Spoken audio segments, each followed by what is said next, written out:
Morning, Tiff. Hello. Good morning. How's it going? Fine. Good morning, Doctor. Was it Welcome, welcome, welcome. nice to meet you? Sorry, it's a bit dark here. Let me just open the. No worries. Oh, I'm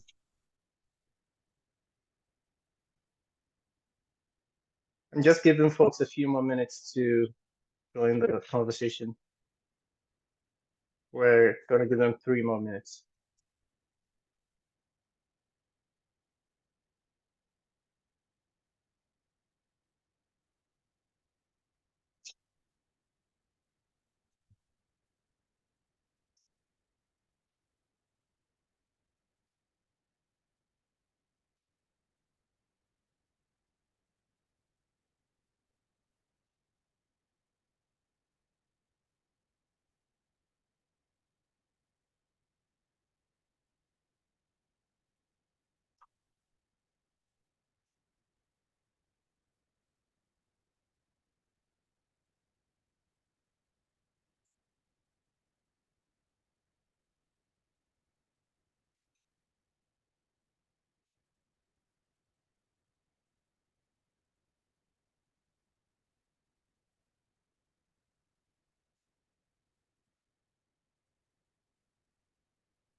Em magkano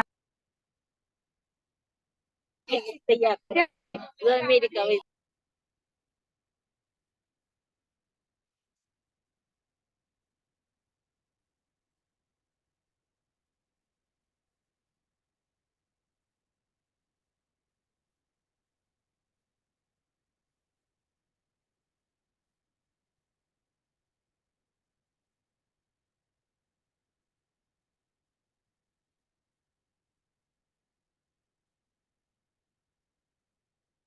All right, I think it's about time. It's 11:05. So hopefully everyone who is trying to be here is here at this time.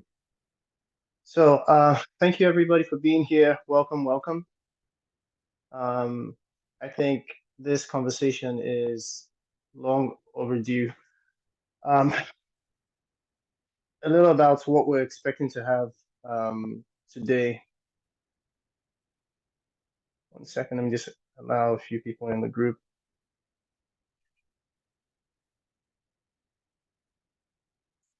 Beautiful. Okay. So welcome everybody. My name is Dr. Bieze Wananzela, or you can just call me OB. That's a lot easier. I'm a fifth year general surgery resident at Maine Medical Center, and I, like you, I'm an IMG. I've had, to pass through the same thing you passed through, and I thought it would be helpful to give folks some of the tools that I didn't have when I started.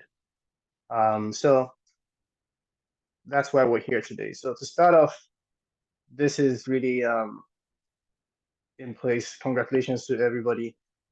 I know you've worked really hard to be here to get to this point. This is years of hard work, dreams, and aspirations that have all come together, with you matching. For some of you, it's not the full taste of victory. Some of you might be in a preliminary position and you're hoping to reapply again.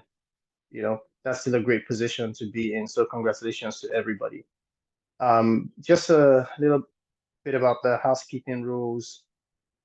Once you come in, please endeavor to mute yourself. If you have any questions, you can use the chat function to ask the questions so it's in order and I can take the questions once I'm done. Or if you want to raise your hand, I can also see most of the participants and I can address your questions or allow you ask a question at any point in time. I think we'll take introductions from folks who are here today. I'll start with myself and then we'll just take turns. Like I said, my name is Obieze, or you can call me Obi. I'm Nigerian. I'm currently PGY 5 or 5th year chief resident at Maine Medical Center. I studied at the University of Nigeria, and I would expect each person here to tell us something interesting about themselves, something you do. Mine is I play soccer, I play music, and there's probably a lot more things that I can't remember off the top of my head right now. But that's it about me. Competitive edge. I think being Nigerian is enough to be listed as a competitive edge, but more appropriately, I think some of the things that helped me get to the position that I'm in are I have a strong research interest, I have a background in global surgery, I have experience in medical innovation or device innovation, and I do have a strong background in nonprofit work. I do run a nonprofit back in Nigeria, and I have been running that nonprofit while I was a resident. Something I strongly do not advise. Don't try this at home. But yeah, that's about me. So we're going to take turns to introduce ourselves. So I'll give folks a chance to introduce themselves. You can just unmute yourself and introduce yourself, and we'll make it really quick. We can start with Ife. Do I need to be on video? You don't have to. Okay. So my name is Efe Abu Kunzoa. I'm also Nigerian, and I marched into prelim surgery at Montefiore, Albert Einstein in New York, Bronx, New York.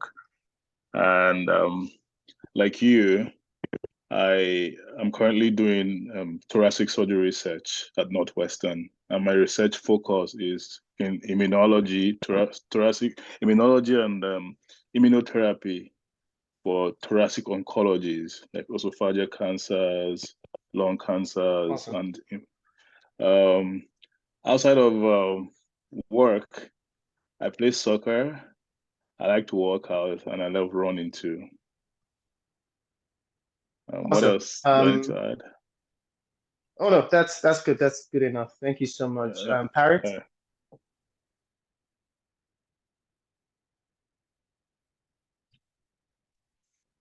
I think Parrot's next on my Hollywood Square here. If you need a second Parrot, someone else can go with introductions, and we'll try and limit it to maybe 10 seconds so we can get through the material today.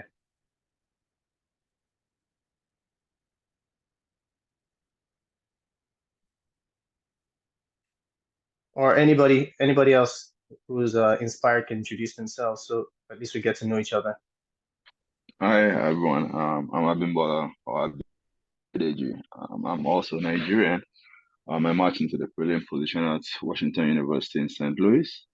My interest, I'm very much big on the Formula One car racing, including going to watch one of the races. My competitive edge, I'm adaptable, having worked in several clinical settings, including doing such.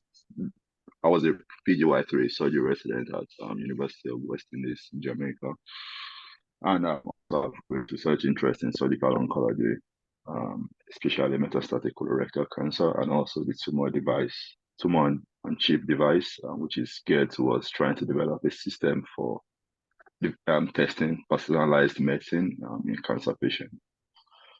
So yeah. Awesome. Okay. Kimanthi?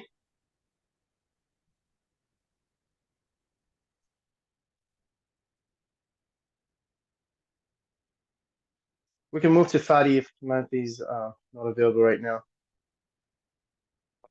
Hi everyone. My name is Swati. I'm currently a research fellow at Massachusetts General Hospital in general and GI surgery, and I matched at University of Minnesota.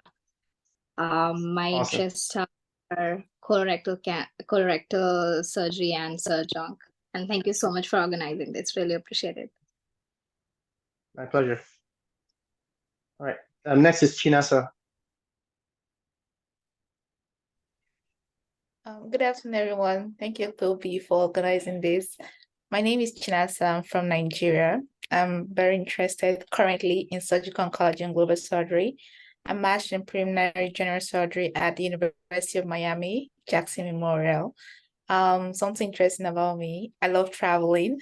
So far in America, I've been to like 10 cities already. So yeah. Awesome. Next, I have Ada Obi.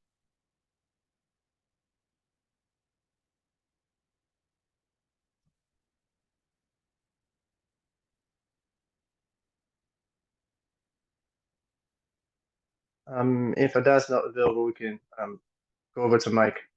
Mike Chukwu. Yeah, hi everyone. So my name is Michael Chiku. I'm currently in London and I matched into Cornell. And basically, I'm interested in cardiothoracic surgery, and outside of medicine, I really do anything that involves use of the hands, mainly field hockey, cricket, and then sometimes I play soccer as well. Glad to meet everyone, and thank you, Dr. Biese. Awesome. So a lot of surgical oncology and cardiothoracic surgery interest. I didn't mention to folks, but my interest is in cardiac surgery, and I'm actually about to start a fellowship in cardiac surgery at UT Southwestern in Dallas. All right. I think next is Kichi. Kichi is one of our organizers. She's been extremely helpful with this process. If she's able to unmute, she's going to introduce herself. Grace Kristen.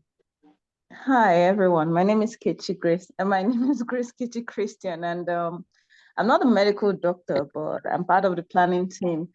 But one thing I enjoy doing is listening to different trainings and ideas and experiences from different sectors.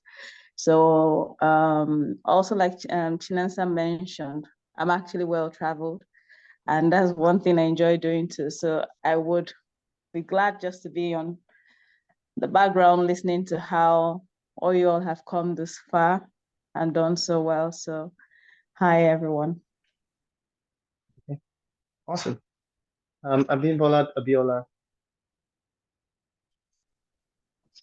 Hello, everyone. I'm Abimbola Abiola. I'm a Nigerian. I recently matched into a breeding program in University of Pennsylvania.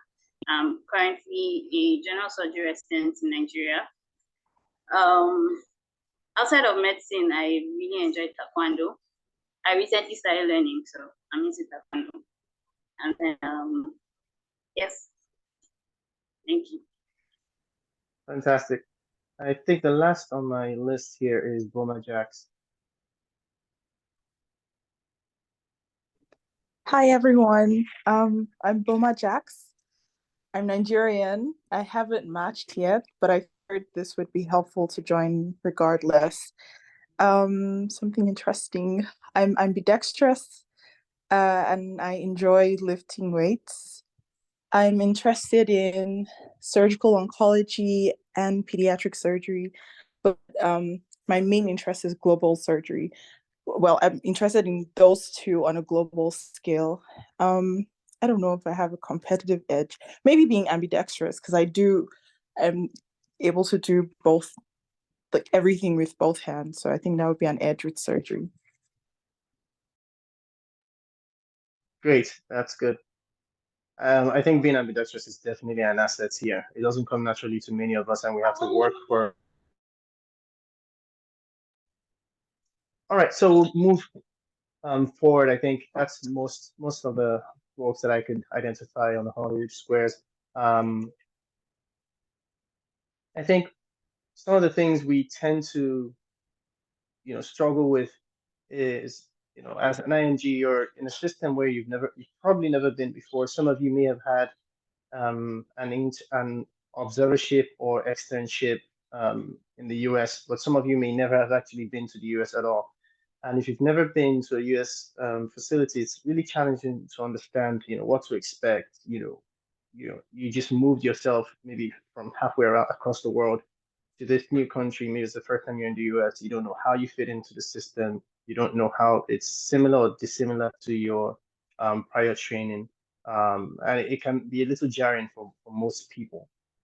So I think what I'm hoping to go through today is just to talk through the health system, and how you're positioned in the health system, what your role will be, what you should expect, your responsibilities, what you should have in mind or expect as your daily routine, because it might be slightly different from what you were taught in medical school or what you've practiced if you've gone through a residency training or you're currently an attending, how to navigate night call or being on call, things that will make you more efficient during either your day shift or your night shift, and how to really shine when you're in the operating room. And then at the end, we'll have like a session for Q&A. So I will say the health system in America is extremely complex.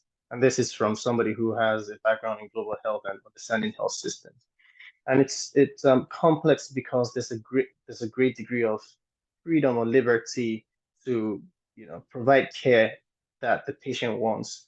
The patient is the ultimate client, and as many people as you have, everybody has their own preferences or what they want or how they want care to be delivered to them, and that really is what fuels this divergence in healthcare delivery or the healthcare system. But broadly speaking, as it applies to you as a resident, what's most important is, are you going to be in a public institution or a private institution?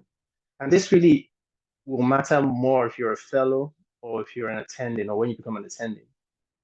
But for a resident, it's really, are you in an academic program, are you in a community program, or are you in a hybrid program? The definitions may vary, but typically people look at an academic program as a program whereby you have a training institution. So medical students are there. That's one of the hallmarks of an academic institution. They have medical students that they train, or there's a lot of research that goes on there. Maybe there's some innovation that goes on there as well. It might be a program that's tied to a university, although you have academic programs that are not university based.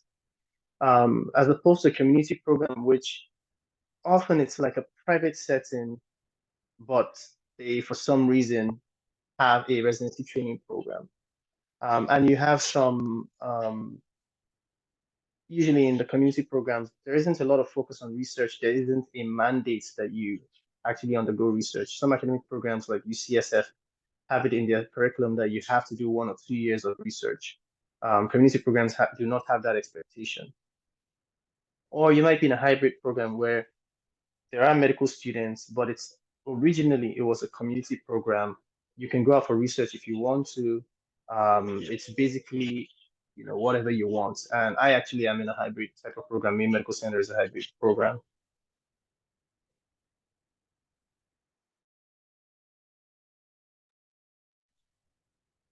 The other thing to think about when you think about the health system is, are you going to be in a hospital that's just a single site facility where there's just one big mammoth institution where that's the building where everybody goes to, that's the place where you're going to be providing care for everybody? Or are you in a health system where your hospital owns 5 other hospitals or has a partnership with 5 other hospitals, and you're expected to go and cover cases there or manage patients in those places? That's going to be very important for you to know, because you have to have planning for your housing, where you're going to live. There's going to be transportation that you have to figure out. Sometimes they have a system that takes you different places. Other times there really isn't, and you have to figure your way out. The other challenge with having multiple sites is you're dealing with different attendings and you're going to spend very little time with them. Maybe you're going to spend a month at a time with them, or maybe even a week.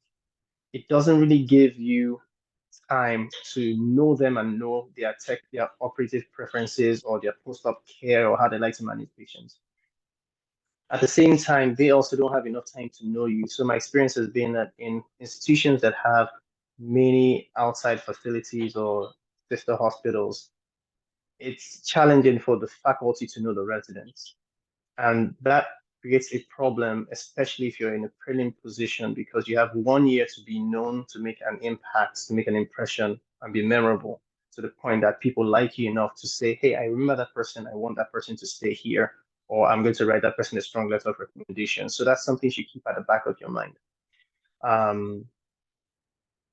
So where do you fall in, in the whole process in all this big health system? I think this is very traditional. Everybody here probably knows about this. The medical students, there's the intern, there's the residents, and then you may have fellows, and there's always an attending. My hospital does not have surgical fellows, which to me is a blessing. We recently started a surgery critical care fellowship, but the fellows do not operate. The reason that's important to me is that it means between the attending and the residents, there's nobody there to take cases. So you basically have the pick of later, like you take whatever cases you want.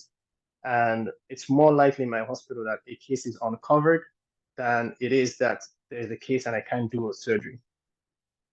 So you want to know that about your hospital. Places that have fellows, it's great to be in an academic institution, but when you have fellows, those fellows are struggling to get expertise and experience with those cases. And when you get to become a more senior resident, sometimes in some institutions, you find that you might be struggling with the fellow for cases. So something to keep at the back of your mind. Some institutions really have this figured out. So you're not really competing with anybody. The fellow is usually with the intern or the second year or third year. So the fellow is doing the case and teaching the junior, while the senior or chief resident is with the attending, and that's how they divvy things up. But for those who will be applying again in the future, that's something you want to think about when you're thinking about your priorities and how much operative autonomy you want to have, how much operative experience you want to have. A place like my program, basically the residents, interns get into OR and PGY1 as the chief and basically doing the cases from start to finish, basically playing the role of an attending, with attending in the room, obviously assisting me in the surgeries. And basically I'm saying this is what we should do, this is what we should not do. And if you've done your homework and you're at this point, basically the attending will just be nodding his head throughout the whole case. But apart from the people in the medical line, you have other people in the healthcare system that you're going to interact with. You have the advanced practice providers, which are like nurse practitioners or physician assistants. You have nurses on the floor. You have scrub techs, who are the people who pass instruments to the surgeons and the residents while they're operating. You have the circulating nurses who go back and forth and grab equipment. Those people are not scrubbed or sterile. They're just getting things that you're going to use for the surgery before, during, and after the surgery. You also have physical therapists and occupational therapists that take care of your patients after you've done your operations. And you have the care managers and social workers who their role is really important, because these are the people who plan the disposition of your patient. They help you ensure that your patients can either go home or go to a rehab facility if that's where they need to go, or a nursing home. And your job will be to interact with all these people and have a great experience, and just be sure that the patient's flow through the hospital is seamless. So the next thing to think about is, or to be aware of, is what your role will be. Your tasks will be inclusive of this list I have here. You'll be expected to round. You'll be providing patient care. You're going to perform some procedures or observe some procedures. Hopefully, you'll be doing more performing than observing. You will also be responsible for documentation. You'll be admitting patients or seeing consults, planning patients' discharge, and there will be some other responsibilities that you would be asked to do, following up on labs or getting patients documents or calling outside hospitals to get like information about patients. In addition to this, every hospital may have some slight variation, maybe a little more or a little less than what I've listed here, but this is going to be the ballpark expectation of what your job will be. So in thinking about that list, the hallmark of a good resident is, especially a good intern, is efficiency. And people will expect this from you. People will it would almost be what it will definitely be what sets an excellent intern apart from a good intern, and hopefully none of you will be below good or subpar. Every day when you come to work, you'll be expected to round. Some hospitals have a culture of pre-rounding, which means, yes, you're going to round with your chief or you're going to round with the attending. But before that happens, they expect you to go and see the patients round before that happens. Some hospitals don't have that expectation. Mine does not have that expectation. But regardless of whether you pre-round or you round directly on your own, it will be expected that you would have all the information about the patient to communicate that to the attending. There's often a night team that would have seen the patients overnight. So when you're coming to work, you're going to be signing out basically. And the night team is signing out the patients that you took care of that's on your service. So maybe you're on general surgery or you're on surgical oncology. The night team is going to sign out those patients and tell you, this is what happened overnight, or this patient came in overnight, and these are the patients you had to see for the day. So what I've found is that the residents who do very well, the interns who do very well, are those who come in early. They know everything about the patients. Initially it might seem challenging, but it's very doable. And the secret to doing this is you have to come in early or do some work at home. My recommendation is just come in early, at least 30 minutes before whatever time you're told to come in. And in those 30 minutes, sit aside in a quiet place, either in the call room or somewhere, and print out a list. Every service has a list of patients. I'll show you like what it looks like on Epic briefly. But every service has a list of patients. Print out that list, look through the patients, find out who's that patient, why is that patient there, what's their diagnosis, what's been done for them so far, and what is the plan for the next day or next few days. You want to, for sure, before you round, you want to have your numbers. We call it numbers, but basically the numbers are what are the vitals, what are the ins and outs for the patients, what are the labs for the day. You want to know what the CBC is, what the BNP is. Do they have any imaging that they had overnight or recently that would impact their care over the course of that day or that week? You have to know those things. And it's a lot of information. The only way you can make it through is to be very organized, have a system. Everybody has their own system. You will have to figure out your own system at some point. But during this 3 weeks, happy to sit down with folks and help them develop a system that they would use. It's a little hard without me knowing what EMR you're using. But at the point where we know or where we keep talking, I think we'll know each other well enough that I can actually talk one-on-one with each one of you and figure out what electronic medical system you're using and give you tips about how to actually create an efficient system to navigate your day. But basically, you want to have your list, print out a list, write out those I's and O's for your patients, write out what the labs, important lab results are before you actually round. And then when you have that list with all those numbers, you can pre-round the patient. But just before you do that, you want to look at the notes that were written overnight. Did a nurse write a note that said, overnight this patient was hypotensive and required some boluses or required some pressors? That's very helpful information that would affect what you do for that day. So you want to read through that patient's chart, see the notes that were written by the night team. Maybe that patient coded overnight or had a hypoxic episode overnight. If you don't read the charts, you won't know. So look through that, document all those, write like little notes for yourself to remind you when you're talking to your senior, talking to your attending about overnight events. The person who's signing out to you may not always tell you everything that happened. So one thing I'm going to warn you about is keep your trust for your family members. The hospital, and I don't say this in a negative way, but working in the hospital, the only two things you can trust. You can trust yourself and you can trust the electronic medical records. But listen to anything someone wants to tell you, listen to the person, but always verify. We say trust but verify. If you trust blindly, you'll get burnt many times. I can't tell you how many times I personally have been burned because the information my senior gave me, and I said that, narrated that to the attending without checking, and it was erroneous. You know, it makes you look bad.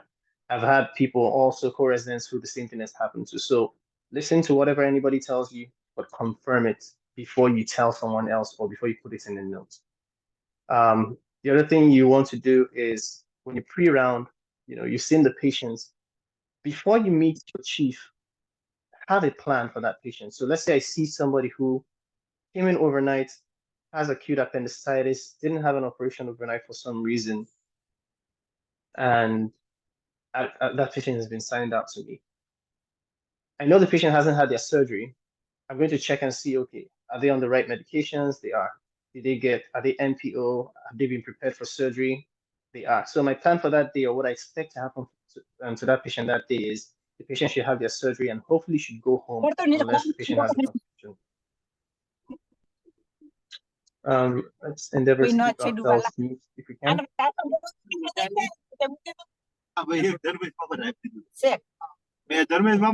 second. Let me try and mute.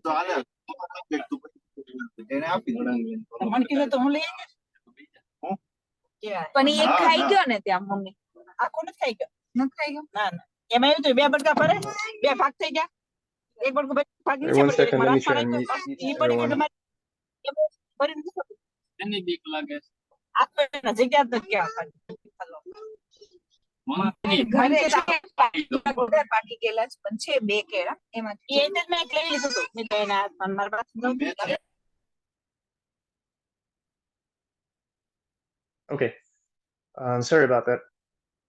So, as I was saying, you want to have a plan for that patient. Your job is not to be a reporter. If you see a patient and there's a problem with the patient, you should by yourself make up a plan. And this is another hallmark of a good resident or a good intern. A good intern is someone who tells you, this patient had this problem, this is what I think we should do. Now, when you are past the intern year, a good resident will tell you, this is a patient's problem, this is what I think you should do. An excellent resident will say, this patient had this problem, this is what I did to solve that problem, and that's the result. But as an intern, you want to run everything by your seniors. You don't want to be a cowboy, you don't want to be rogue agents, you don't want to go do things by yourself. You're under supervision, and your seniors have to know what you're doing. Otherwise, you'll run into multiple trouble with your seniors, but you could also harm someone if you really don't realize that, you know, sometimes you don't know everything. All right. So one other thing you can do to make life easy is to prepare the notes, you know, for the day without signing them. So you write the notes. If you have extra time, write the notes, keep them prepped. And then when everybody comes in and rounds and the attending agrees with the plan, you can then sign the notes. But you can see already there are lots of things I've talked about that you need to do.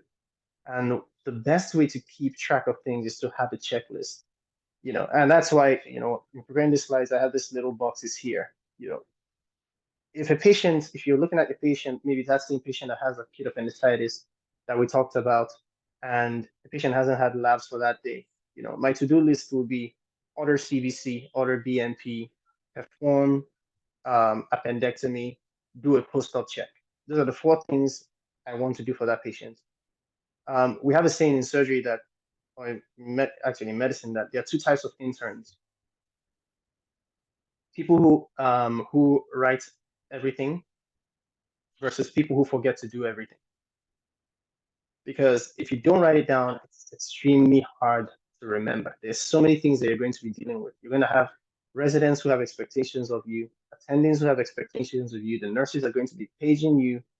It's just so many things that the stress that's coming, the demands that are coming are competing with space in your brain that the only way to keep track of things is just to have it written down. Write it down, put a small checkbox beside it, and if you do that task, just put a check mark or cross it off and know that it's done. So this is kind of like what it looks like when you're looking at the patient list. If your hospital uses Epic, most hospitals use Epic. Unfortunately, I can't use my Epic account because of HIPAA violation. It can't show you patient's information. I reached out to Epic to see if they would give me a demo version to do this, but they weren't very forthcoming. So unfortunately, I couldn't get something to give you an orientation on the Epic electronic medical record system. But I got this picture off the internet, so I think it's good enough. So this is hypothetically what a patient list looks like. On the pane on the left, you can see, all my patients, broken down there, patients you're admitting, your consults, and you will arrange this however you see fit when you start. Your seniors will actually do a good job of putting you through this part. So you can see this is a list of all the patients you have right about here. And then you would usually print this list of patients on a piece of paper. And then against each patient, that's where you're going to write their labs, you're going to write their I's and O's, your vitals, and whatever else is important that you need to do, all your check boxes. So some of the suggestions I'll give you to make life easier for you or to help you thrive would include the following. So for documentation, the key type of notes you're going to be doing are either consults when you see a new patient, when a service calls you to see a patient, you're going to do a consult note. Or if you're admitting a patient directly, to your service, the admission notes. Those are the first notes that you write for the patient. Every other day, you do what's called a progress note that follows your admission notes or your consult notes. And then when the patient is leaving, you do a discharge summary note or a discharge note. By and large, those are the three categories of notes you do. Notes on admission, which are either consult notes, admission notes, notes for the rest of the stay, which is a progress note, and a discharge summary. There's some other things I would strongly encourage you to document. I don't say this in a negative way, but you're a foreign medical graduate or an international medical graduate. There's always going to be, to some extent, that doubt that comes with this person comes from a different system. Can they cope? Will they do fine? Are they up to par? Are they good enough? There will always be the challenge of, oh, this person speaks differently. And a lot of times people will have a bias against that. It's unfortunate. That's not the topic of the day, but if I'm being honest, it's there. And as far as you're aware of it and you accept that you will face it, you'll be better prepared to handle it. The problem with that is that often there is an assumption of less competence associated with someone who comes from a different environment, someone who has an accent. And many times it's not accurate. Your scores might be way better, you might be a better clinician, but at the time you're starting residency, biases rule. No one knows you, so they're going to make assumptions based on how you look, how you speak, and when you've stayed long enough for them to know who you are, then maybe that bias will disappear or people will start to trust you a little bit. So whenever you have an encounter with a patient, say a nurse calls you and says, this patient is hypertensive or hypotensive, I'm concerned about the patient, and you go see the person, it's not enough to say, oh, this patient is hypotensive, I'm going to give a liter of LR, and you give them Ringer's lactates, and you walk away and think all is good. You still need to talk to your chief. You still need to write a note to say, I had this encounter with a nurse, or I had this encounter with a patient, or I went to see this patient, and there was this concern, and this is what I did. No matter how short it is, it will protect you. If your chief tells you, oh, I think you should do this for this patient, it's not. There are many things that are very minute, and you don't have to worry about it, but there are things that all type patients care significantly, or things that are a little higher risk. You want to document those conversations as much as possible. If you do a procedure for a patient, say, I did an appendectomy, there's an up note that goes with that. You have to put that in. Or if you put in a central line, there's a note that you have to put in, and people will show you for those type of things. People will show you what the templates are for those notes. But by and large, when you have patient encounters or encounters with nurses, that and if you think that is a concerning encounter, also you want to document those things. As a rule, what I suggest to people is always think of this.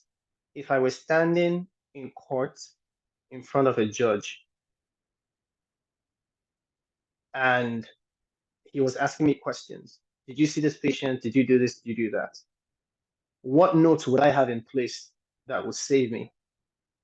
That's the kind of notes you want to write down.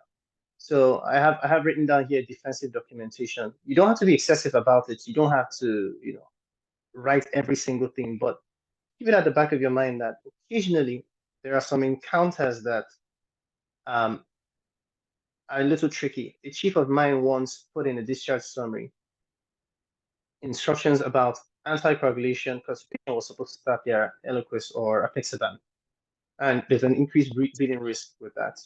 And this chief of mine had a dot phrase or a template about instructions, and he quickly just put it in the discharge instructions for the patient, saying when he should start it, what should avoid, all the risks and benefits.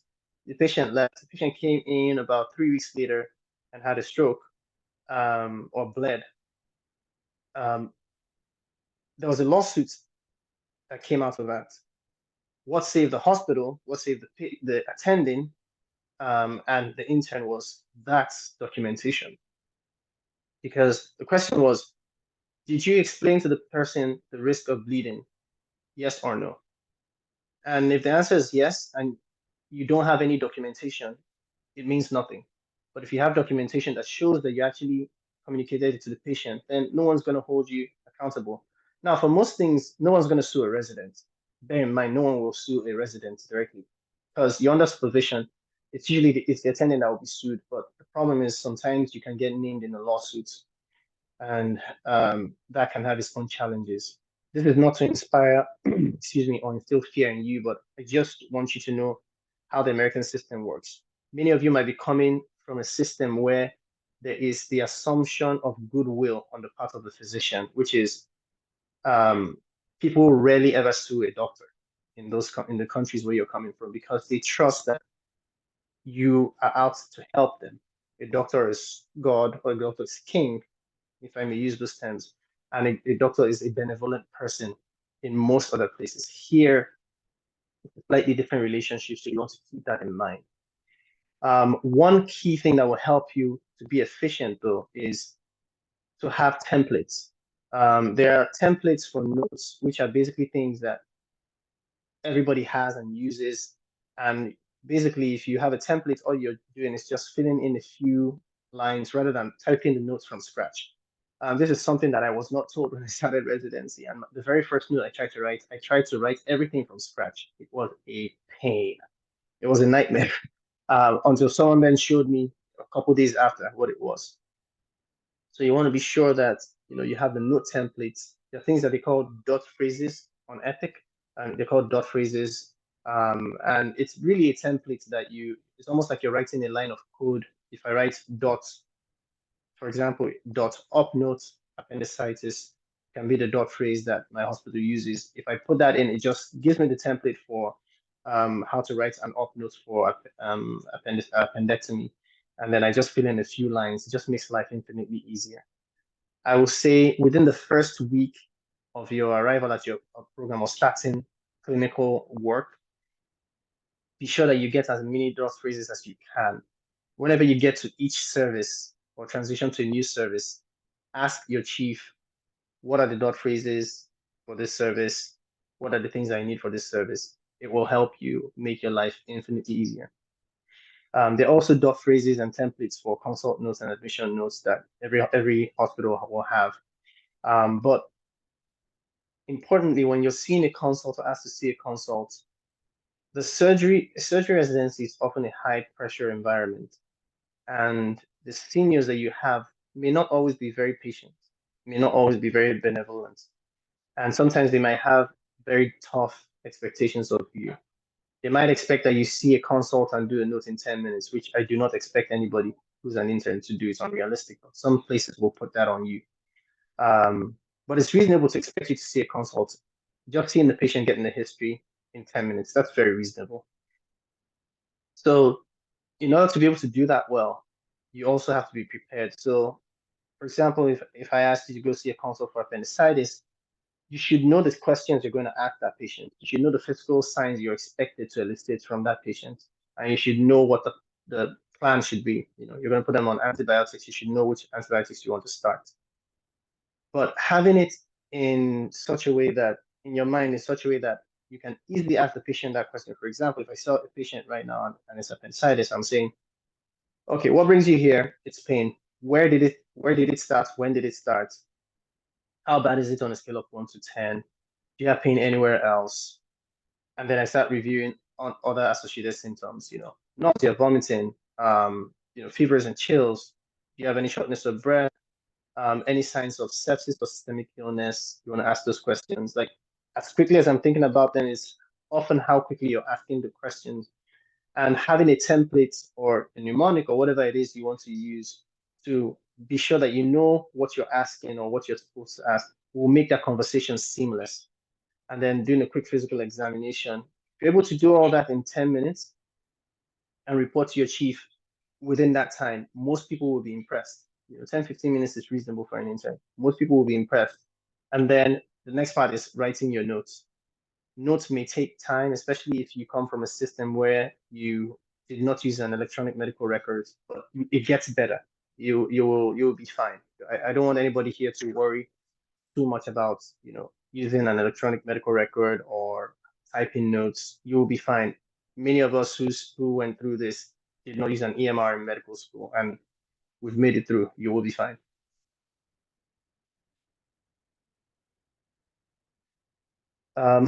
Another place, actually, one place that will make or break you is the operating room.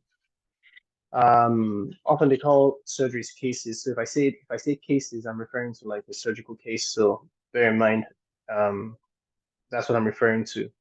But a place that will make or break you is the operating room. You will occasionally or often, hopefully, be sent to the operating room to do a case with either the attending or the senior resident. And this is how they will judge you. They judge you based on the work you do on the floor, how efficient you are, how good you are at it, how well you communicate. Are you proactive versus reactive? Everybody wants someone who's proactive. But in the operating room, this is where people start commenting on your ability to be a surgeon. The stuff on the floor contributes, but if you're really struggling in the OR in a program that is not very patient, it can actually break you. The things they'll be looking out for, they'll always pimp you or ask you questions about stuff. They'll ask you, some attendings will ask you questions about the patient's history to know whether you read the chart, whether you're the type of resident who does their homework and reads the chart and knows about the patient, or if you're the type of resident who just comes to the OR without knowing anything about the patient and is a butcher, right? Nobody wants that type of resident. So the things you want to do to avoid that and to be able to do well are you have to know the patient, know their past medical history, know what are the indications for the surgery, like what's the diagnosis and why are we doing surgery. Not every surgical condition requires surgery. There are times, even appendicitis, you don't always have to operate. There are indications for conservative management with IV antibiotics under the CODA trial, which is something that you'll be asked, by the way. So you need to know the indications for surgery for every surgery you're doing. Otherwise, you'll be seen as someone who's going to cut someone open without knowing why. That's a bad look. You don't want to do that. You want to know the risk factors for complications. So is this patient obese? If the patient's obese, then there's a increased risk of wound morbidity, hernias, wound infection. There's also an increased risk of respiratory complications like pneumonia. So you want to know those type of things. So how you know it is by reading ahead of time, reading up on the case, knowing your patients and knowing their comorbidities that predispose them to complications. You also want to know what medications your patients are taking. Is your patient on a blood thinner, especially apixaban or the DOACs or novel oral anticoagulants. The reason is if your patient is on a DOAC and you haven't stopped it for at least 2 days to 3 days before the surgery, there's an increased risk of bleeding. And that, I mean, you can still operate on the patient, but you want to know for sure that that patient is on that agent, and you want, if you're going to operate on a patient with an anticoagulant that increases the risk of bleeding, it has to be that the patient could potentially die or could suffer serious harm if you don't operate. But you don't want to blindly fly into somebody's abdomen and start a surgery that you could have delayed while the patient is on anticoagulation. It's not a good look. And steroids are another thing you want to think about. If the patient on steroids, you want to give them stress dose steroids and stuff like that. That's the benefit of reading the chart before the surgery. So absolutely know your patients. You also want to know the procedure. Yes, you're doing an appendectomy, but are you doing this appendectomy open versus are you doing this appendectomy laparoscopically? Or are you doing the surgery robotically? Because how you approach each of these surgeries is vastly different. And if you're going to prepare for a surgery, an appendectomy for a patient, and you prepared for a laparoscopic appendectomy, and the attending says, no, we're doing this open, all that you studied becomes useless for that patient. And all the questions he's going to ask you will be very different, and it will seem like you never prepared. So know the procedure you're going to do, know what's the gold standard procedure, and know what the backup procedure will be if we're not doing that procedure, and know the steps. For you to be able to do that, you need to know the resources, obviously, that you would need to use to prepare. So for surgeries, I would recommend 3 categories of resources that you use. One is you should know the pathology of the disease. And to do that, you need like a surgical textbook. The most commonly recommended is Savistons. There's also Cameron's, which is another good book. There's Greenfield's, which is another book that it's used, but by and large, the most commonly used is Savistons, followed by Cameron's. But these are very big books, and you might not have a lot of time to read. So there's a smaller book called Surgical Review that you can actually use to just learn about the disease process or the pathophysiology. But that's separate from doing an operation. Now you know about the disease and why the patient had that disease, but you need to know, okay, now I'm in the operating room, where do I put the knife? Okay, I've cut open the skin, what do I do next? So you need an operative manual or a book that would help you understand the steps of the surgery. I would strongly recommend a book called Operative Dictations in General Surgery. And I think in our last session, I'm going to give you a list of resources, and hopefully I can get you some PDF versions of those resources as well. Operative Dictations in General Surgery, it's a small size book that basically just outlines, in bullet points, what each step of the surgery is, what the potential pitfalls of each of the steps will be. It will help. It's easier to memorize or to learn, about the surgical steps. Another book that's helpful is Chattings, but it's pretty big. It's expensive. Most residency programs, by the way, will offer you some money to fund some of the books you need. Another book is Zollinger's, but I think, in my opinion, Zollinger's is pretty rudimentary. It's good for medical students, or if you didn't have any laparoscopic experience where you're coming from. Zollinger's is an atlas of operative surgery, so it's good. So keep that one on your list. And then you can read. Some people are visual learners. Some people are, people who can read the text and understand, and they're fine. But I'll still strongly recommend that you have a surgery video that you look at before every surgery. YouTube has a lot of resources, so it's a good resource. But there's something called JOMI, which is kind of like a journal of online medical. It's a repository of videos that I think you will have the most common surgeries that you would do will be there. So I've seen one for a laparoscopic cholecystectomy. I've seen one for appendectomies. So it's a good resource to use when you're trying to prepare for the surgery. If you're not able to do anything, like any of these two things, I would say watch a video. If you're pressed for time, watch a YouTube video, especially the short ones on that surgery. Pay attention to what they're doing, the steps. It will help you orient yourself, especially if you've never seen that procedure done before or you've never had laparoscopic surgical experience. And then another efficiency tip outside the OR is the discharge summary that you're expected to write is a long note that details the patient's journey from arrival to discharge. So some patients might be in the hospital for 50 days. If you wait till the very end to write a discharge summary, you're going to miss out on a lot of stuff. Or even if you remember everything, it's going to be a lot of work. So update that discharge summary at the end of each day. If that patient,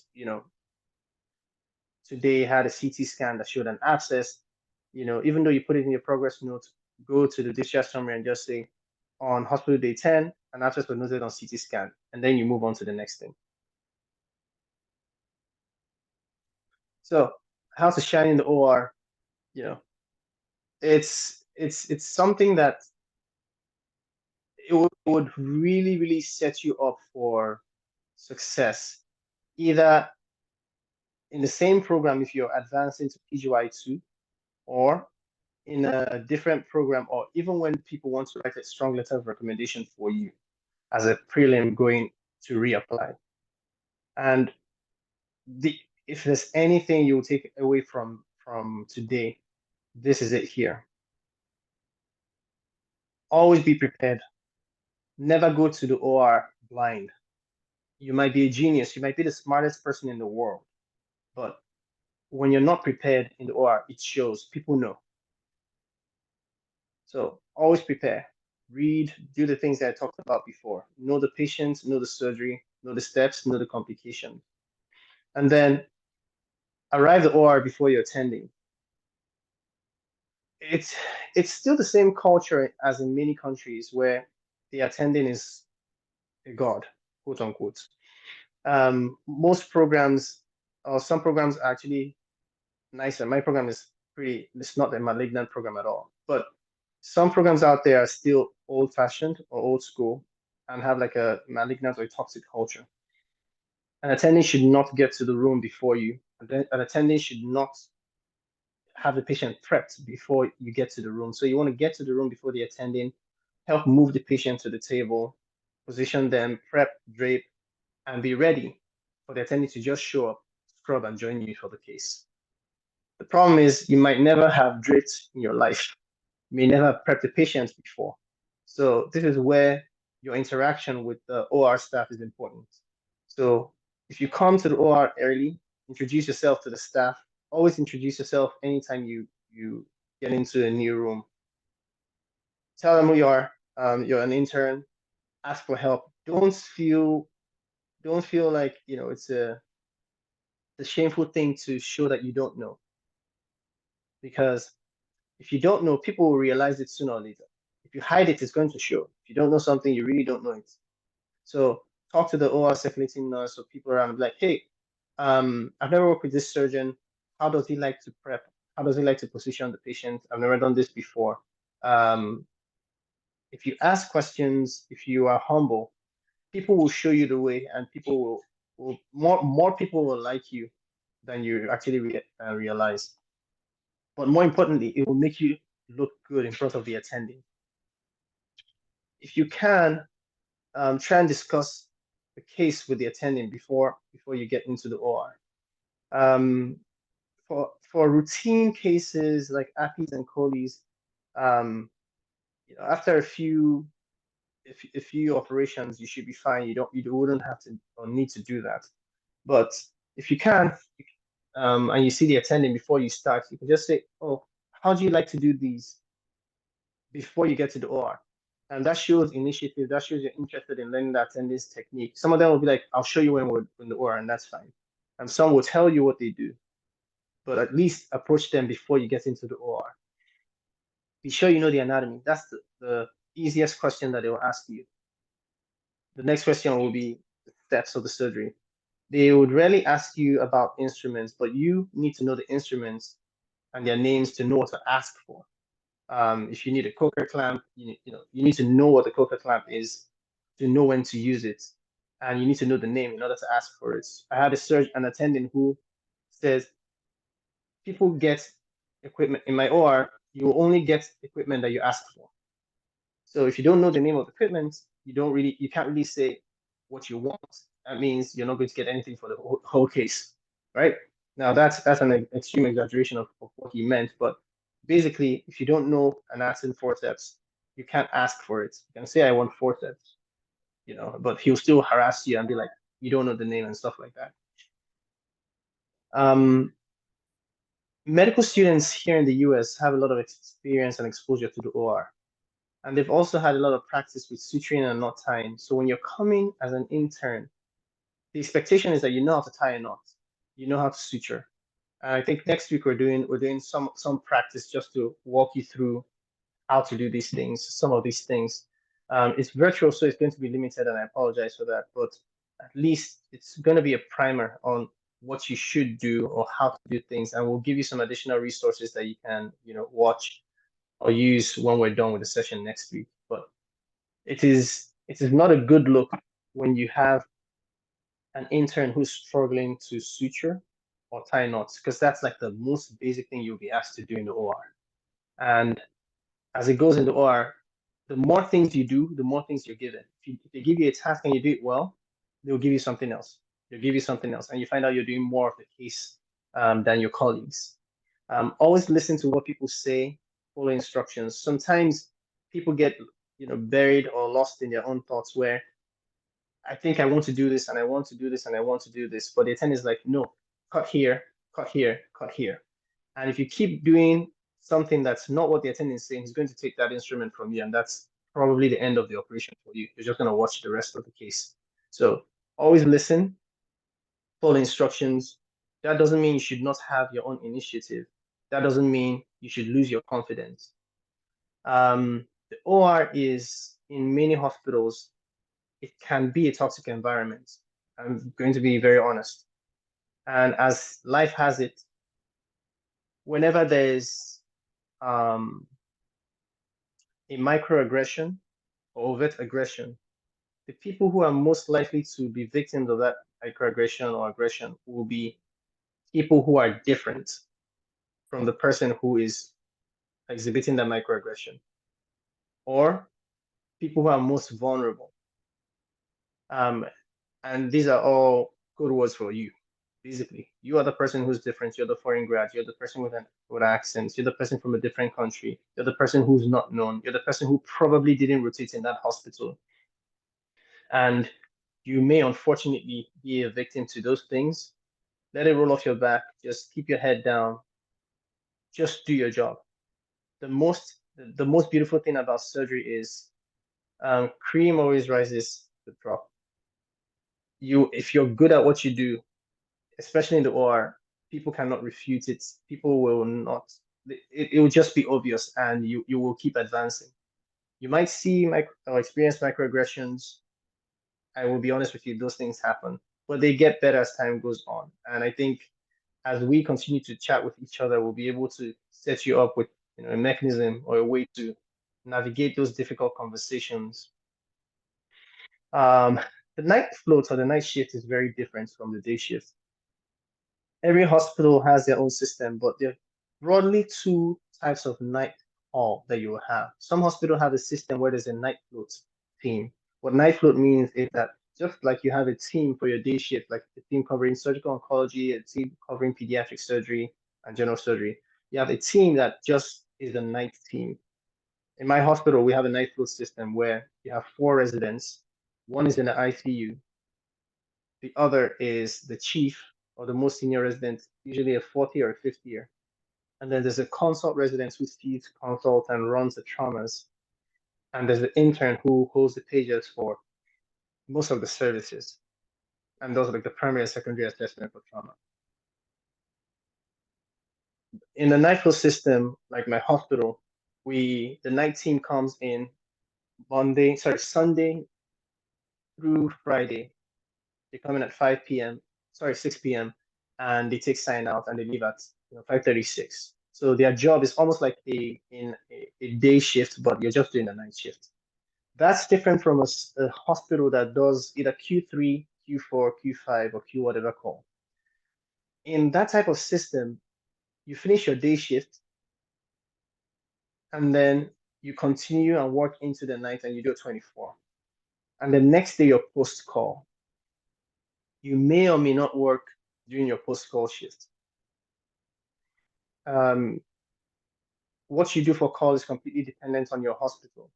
It's really not under your control. Every hospital just has their system. You just have to adjust or adapt to their system. But regardless of the system, I think these tips will keep you in tip-top shape. You have to stay fresh, eat well, sleep well.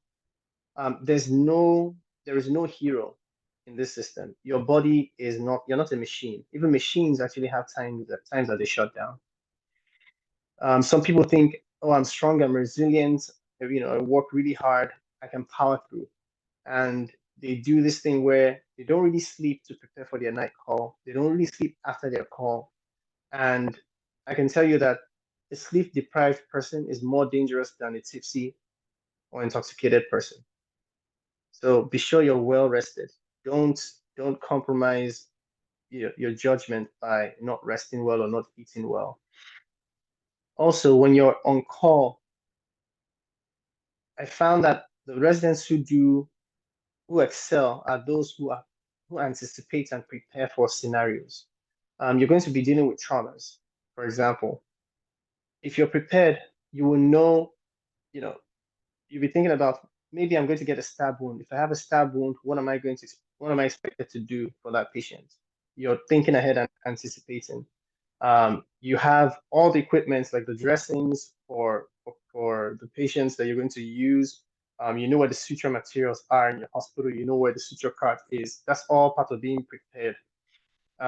You're also prepared for emergencies on the floor. For example, if somebody codes or is basically losing their airway or is hypoxic, being prepared. Part of being prepared is having an 11 blade in case a crack needs to be done. Now it's not going to be done by you because you're an intern, but having the equipment on hand, knowing where the equipment are, knowing the hospital, knowing where the ward is or which wards are located in each location is really helpful, because it's really bad that if you're in a situation where somebody codes and they say, oh, this patient is on R2 or ward 3, and you don't know where that word is, and you spend maybe 5 minutes trying to find where that word is. So when you're getting your orientation, look out for different places, ask questions about where emergency stuff is kept, have a way to quickly know where or how to navigate the hospital. Also, knowing the hospital protocols for how to manage sepsis, for example, or how to manage a penetrating chest injury. These are things that will help you. It comes with time, it's a lot to ask of you when you start, but these are things to expect as goals towards the end of your intern year. As the intern at night, you will get lots of pages of calls from the nurses. Be very pleasant when you engage them. Nurses will make or break you. They can make your life very miserable. They can make your life very pleasurable. Always communicate with the chief. If someone is unstable or you're concerned about the patient, some countries or some cultures have it that you should be able to deal with those problems, and if you reach out, it's a sign of weakness. That's not the thing here. Your chief has to know every significant thing that happens at night. And if you don't tell the chief, for example, that you coded a patient overnight or you're giving a patient like boluses, and they find out, they will not be happy with you. So not every hospital has a pleasant culture. And if they're not happy with you, it will show in different ways. For example, they might choose not to send you to the OR. They might choose to just yell at you, or they might just choose to give you a bad review, whichever way. But you want to communicate with the seniors, communicate with your attendings, communicate with the nurses, and be pleasant when you communicate. And it's also one of the milestones that you'll be evaluated on at the end of your UI 1 year. Whenever you're called to see a patient, be responsive. Even you might be with a team and they say, oh, we're fine, we don't need anything. That's often not true. There's always a way to be helpful. If there's a consult, even if it's not your responsibility, maybe you're not the consult resident, but you can start a note, for example, for that patient. You can say, oh, let me go see the patient with you. You can ask the questions, I'll type the notes, or I can ask the questions, you type the notes, whatever it is. But always find a way to add value. If you're able to add value, you'll be separated from your peers, and it will show with everybody giving you more responsibilities. Maybe you end up being the chief resident, or maybe you end up, when you reapply, they keep you there as a categorical. Just find a way to add value. When you're on call, the culture of every hospital is different. Some hospitals frown at you sleeping, or some chiefs may frown at you sleeping while you're on duty. Some chiefs would actually lead the way by sleeping and encouraging you to sleep. Just understand who you're working with. I would say just be cautious about that, because sometimes some people may see you sleeping and say, oh, this is a lazy person. So just be very aware. Having situational awareness is really important. But in general, like, we're coming, really close to the end now. I think we're past the hour. But in general, the things I would suggest to you is, when you get to your program, or even before you get to your program, start networking with people. Reach out to people or connect with people. It makes life a lot easier for you down the road, particularly for prelims. One thing I would advise prelims not to do is, do not think of yourself as, I'm here as a prelim, I'm going to do my best to get taken by this same hospital. Many hospitals with prelims do not take their prelims. Some of it has to do with funding for residency. Some of it has to do with the culture of the program being toxic. Your focus should be building yourself and adding value to yourself, so that when it's time to apply, any program anywhere in the country will be dying to have you. So don't have tunnel vision and just sink yourself into that hospital and be like, that is my world, or that's where the world ends. I think it's important for you all to have a safe space, or like a support community. I'm going to set up a WhatsApp group for everybody here. The goal of that WhatsApp group is, I want you all to have a place where you can ask each other questions. I'll be in the group so I can help address questions if you have them. It could be things as simple as, how do I order Tylenol? Or what is Tylenol? To, how do you place a chest tube? I want it to be a place where you guys can share resources with each other. You guys are not competing with each other. You guys are here to help each other, make each other's life easy. It's not going to be toxic environments. It's not an environment that's monitored by anybody. It's something for all of us in the group, so that we, one, help each other be the best versions of ourselves. Two, help optimize the chances of those of us who are prelims in the group to actually shine and match. So I expect we'll be sharing resources in the group as well. And then, if you're always prepared for any scenario that you're about to encounter, you will always come out better than anybody, including yourself. So always be prepared. Trust is great, but at work it can burn you. Always double check, trust but verify. And do your best to improve something every day. For me, what I did as an intern, I was a categorical when I started. But what I did every day was, I was always tying knots, always tying knots, always tying knots. I had a fish line that I used. I ordered a fish line from Amazon, and I'll just cut out short strips, and I'll just keep tying knots when I'm walking right by the hallway and stuff. Whenever I had a chance, I'd practice how to suture, practice laparoscopic skills.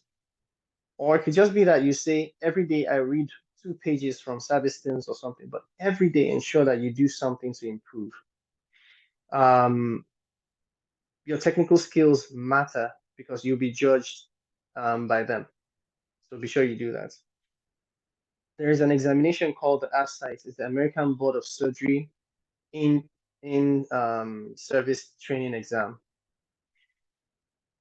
That is the equivalent of the USMLE steps, but when you're in surgery. The scores matter. The scores will influence your fellowship application, but as a prelim, you're also going to be judged by your ASCITE score if you're looking to reapply to that same program. I don't know if other programs will ask for your ASCITE scores, but it doesn't hurt to have good ASCITE scores. And I think our last session, I will talk to you about the ASCITE exam, what resources to use, how to really shine on that exam. So I think this is an opportunity for all of us now to ask questions. There's no such thing as a bad question or a stupid question. I just sent a link right now in the WhatsApp chat. Sorry, in the chat room for the WhatsApp group. So feel free to join the group. When you're in the group, when you get into the group at your leisure, just put in your name, put in your which program you're in, and then I will send a survey to people in the group just so I learn more about you individually, and then figure out how best to help you guys. But thank you for listening. I know it's been over an hour. Thank you for your time. This is a good time for anybody to ask questions. I'm going to start. I'm going to start with the questions in the chat, but feel free to interrupt me if you have any questions.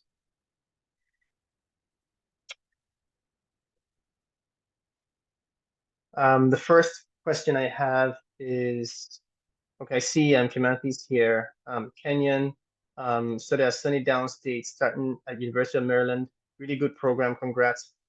Interest in device designing and innovation, 3D printing and running. He's unable to mute. So Kimanthi, appreciate you joining us. I think, medical innovation is a strong competitive edge.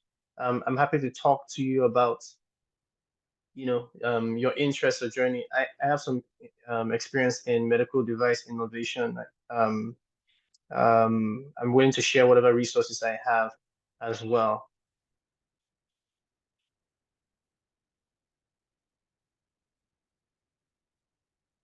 Kimani is asking if I can share the slides. Sure, I'm happy to share the slides with you if that would be helpful. Chinesa is asking a question. She says, how can you ask your seniors or attending for feedback on your performance so far? Yeah, so residency is the period of your life where you will be judged the most, right? Everything you do, people are going to be looking at it to give you feedback, criticize, to give you compliments, however you see it. Now, you can get feedback about different aspects of your progress. There could be feedback in the OR, there could be feedback about your patient management. Every residency program is obligated to have a formal feedback process. So that will happen. But you have an opportunity to learn about things you can improve from attendings in the OR particularly. And the only way to do it is by asking directly. So one thing I usually do with people attendings is I ask them what went well in this case, what went wrong, or if you were me, what would you have done differently in this case or in this surgery? Or you can just say, can you give me feedback about this case? Or you can say, which expectations of yours did I meet or which ones did I not meet? But before you even get there, many attendings will just tell you, most surgeons are blunt. If you're not doing something right, they'll tell you there and then. Now that's really called corrective action. It's not really called feedback. But at the end of the case, you can always have time to debrief and ask the attending, can I have 3 minutes of your time? Can you just tell me what I could have done better? So that's one way to do it. The other way to do it is at the end of each week with the attending on call, you can ask him, can you give me some feedback about my performance on service this week? What were some challenges you thought I had? What are things you thought I did well? What would you recommend I work on? It's a double-edged sword because sometimes when you ask people for feedback, what usually happens is most people think about negative things that you didn't do right. And by the time they verbalize that negative thing that they think you didn't do right, it might also create some bias. So just be a little careful about the process, but we can talk a little more in detail in the future. And you can, I would say, always ask the question, what would you have done differently if you were me? I think that's the safest way to ask for feedback in a manner that wouldn't hurt you. All right. Anyone else with questions? You can unmute yourself and ask questions. Feel free to ask questions. This isn't a monologue.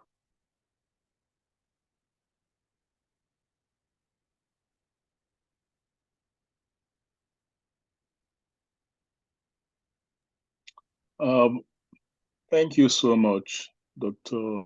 Obeze. My first question is, for the prelims, we'll be applying soon this year, I think September, and that's just going to be like less than 3 months into our prelim experience, different hospitals. So I'm really concerned about getting letters of recommendations, and because by then I don't think, well, some people might be lucky, but I don't know, how well some of our attendings would have known us and been able to give us strong letters. So what's your advice on working around getting good letters between now and the next application? Okay, so for most IMGs who apply often don't have letters of recommendation from US surgeons. Your prelim position would probably be the first chance you have to, first opportunity you have to get a letter of recommendation from a US-based surgeon.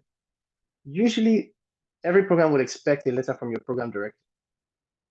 And a resident who doesn't have a letter from the program director, often that's a red flag. It's like, did you have a falling out with the program director? Does he not like you? Does he think you're a weak resident? So one person that you would always get a letter from is your program director, because your program director will know everything about you. Your goal, or what I would do if I'm in this position, is I would strive to make an impression, a good impression, with the attendings I work with in the first 3 months. Try your best to impress them, do a good job. If you do that, those people can write letters for you. They don't have to know you for a year. They just have to know you enough to be able to speak about your ability to take care of patients on the floor and your operative skills and your potential for being a good surgeon in the future. I would also, when it's close to the time or when we're working one-on-one, there's some tips about how your letters of recommendation should be written, the things that should be included in your letters of recommendation. And my preference is that you have a list of things or a template that you share with them that includes the key attributes that you have that you want to be referenced in your application, in your letter of recommendation. So, but when we work one-on-one, I can probably give you like individualized advice. But unfortunately, your application period is very short, and the prelim year doesn't really give you a lot of one-on-one with the attendings to be able to say, oh, this person knows me well enough to write a lot. But you can still use letters that you got from your medical school, some of them, but your program director's letter must be part of your application. And then look for 1 or 2 other allies. My personal opinion about letters of recommendation is a very strong letter from somebody that is not the most famous surgeon in the world may be better than a weak letter from a very famous person. So don't underestimate the letters you got from your prior application if it is a really strong letter. What you just need to do is to bolster it with a letter from the program director. Is that helpful? Yes, very well. Thank you. Okay. I have a question in chat from Boma Jax. She's asking, what I have a question about going above and beyond. Where do we draw the line between putting in extra hours to get more OR exposure and not violating ACGME work rules? So my advice is going to be the official advice. Don't violate your duty hours. And the duty hours say you should not work more than 80 hours a week. But that 80 hours a week is an average over 4 weeks, right? So this week you might work 100 hours. If you work 60 hours next week, you're fine. You're at your 80-hour limit, right? So it's what you have over the course of a 4-week block. So if you're on colorectal surgery, for example, and you're on colorectal surgery for 4 weeks, in that 4 weeks, if your average number of hours that you worked is more than 80 hours, you violated your duty hours. So different programs deal with it different ways. My program, my program director is very, very particular about you not going over your hours to the point where he can give you a day off if you're at risk of violating your duty hours. Now, you can tell that my program is not a malignant program.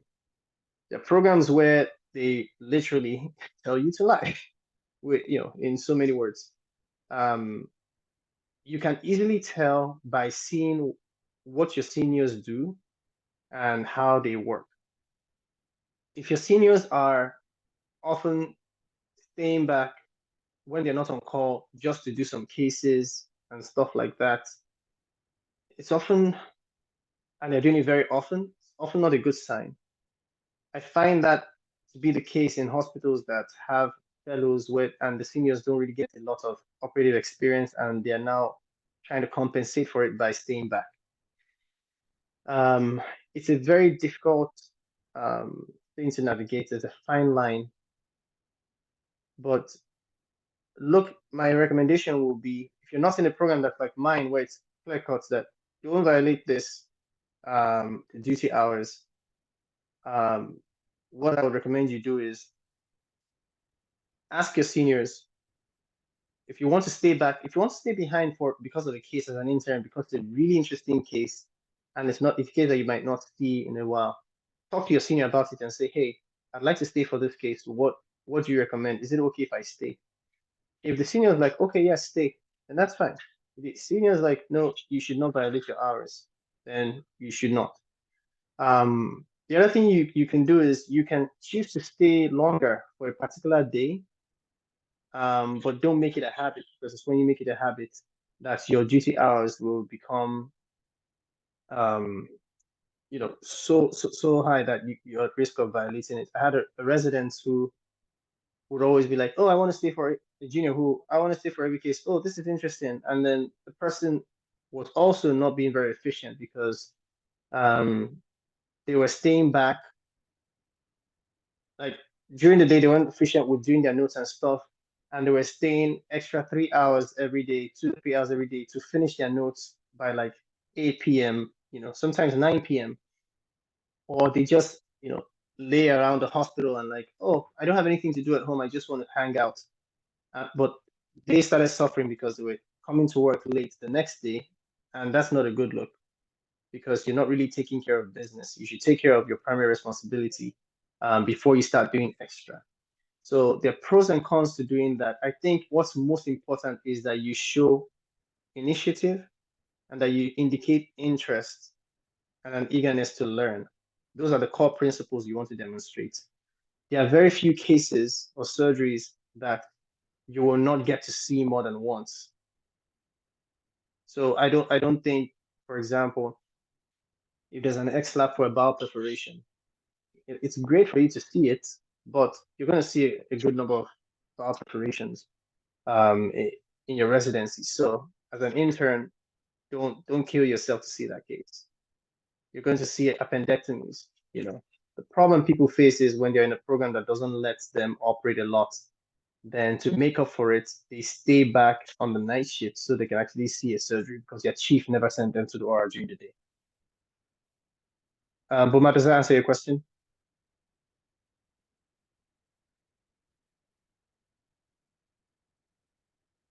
Okay. All right, so it's 12:31 right now. I was hoping to actually get to spend some time one-on-one with some of you. We might not be able to do that today, but what we'll do is if when you sign up on the WhatsApp group, I'll be able to chat better with you, and then we can schedule some office hours or some 10-15 minutes so I can actually address any questions you have. I think it will be particularly helpful for people who are in a prelim position because you're reapplying again. But I also want to tell people who are categorical residents, your position is categorical, but depending on the program you're in, it's not a guarantee that you're going to, be in that program through to the end. Some people think I'm in, I don't have to work hard anymore because I'm categorical. That's not the case. Many programs have a pyramidal system, at least historically, where yes, you have categoricals, but they only graduate a certain number of people at the end, or they have like a rigorous system where it's easy for people to be frustrated out of their programs. Surgery residency is probably one of the most difficult things you'll do in your life.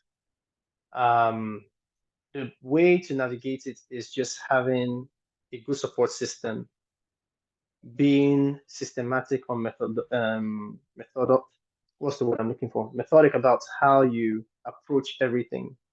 Be very organized, and being able to understand yourself and your limitations. But don't embark on this journey by yourself. It can be tough, but it's extremely doable and it's very rewarding.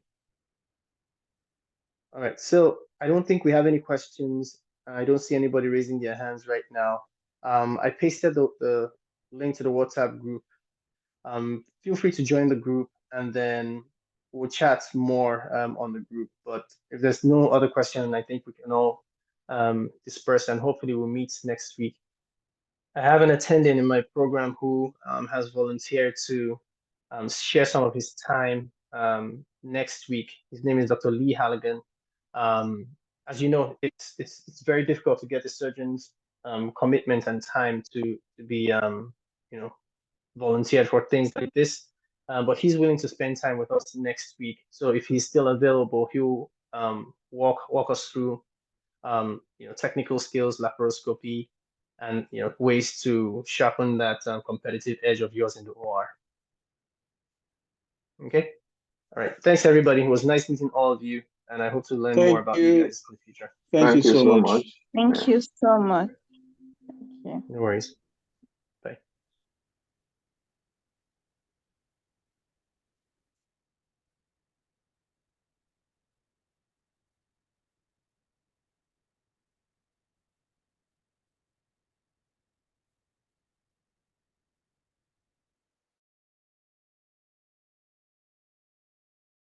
Hello, Dr. Obi.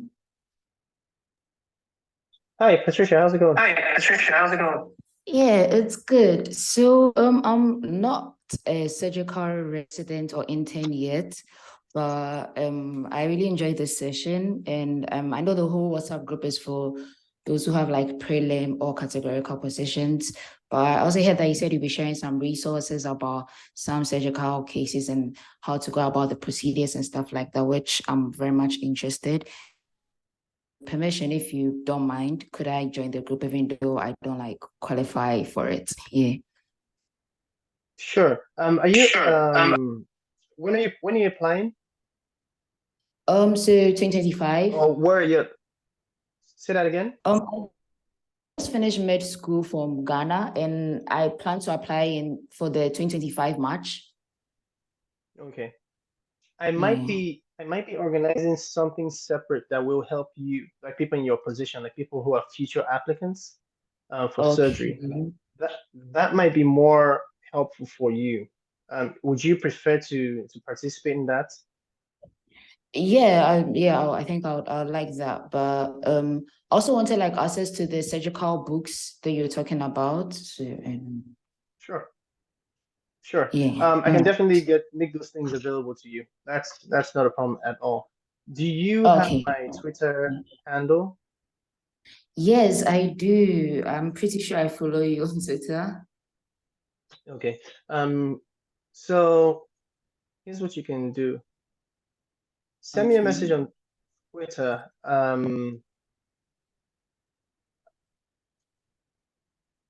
give you this. I've been trying to like DM you on Twitter, but it just doesn't go through. It's always message failed. I tried some time back too, so I don't really know what's Okay. happening. I'm going to take a look again.